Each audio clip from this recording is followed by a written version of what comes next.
What you doing, Rob and Elsie? Well, hi, Mandy. Well, we're just looking at these plans for restoration of this property that we will soon be owning. It's currently owned by Ducks Unlimited, but it's a crop ground, but we're turning it back to what it naturally was, which is wetlands and grasslands. So construction will be beginning soon, but we're looking at where the dikes will go, where some excavated pools are going to be, and where we are reconnecting the flow of the little creek called Little Cheyenne.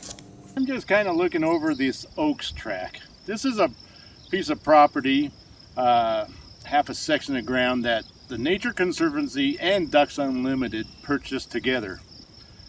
A long time ago, it used to be wetlands and grasslands. Then, of course, over time, it was turned into farm ground. But now that we own it, we're turning it back to wetlands and grasslands.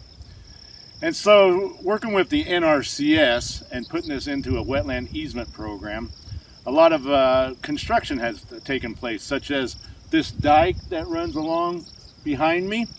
There's 3 wetland pools that have been excavated. And so, how this works is our property is up north, and there's a intermittent stream that comes off of our property.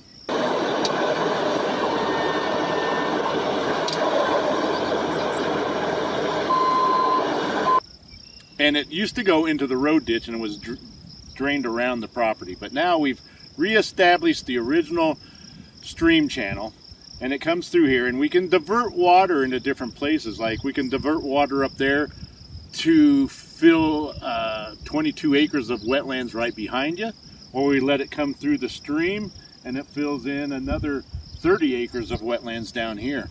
And so we have water control structures here. Like there's one kind of back there, you can see the pipe on the end, so we can keep water in an area, but we could also drain it if we want to, which is pretty important for wetland managers, not to have it wet all the time, because it would just eventually get too vegetated in over time.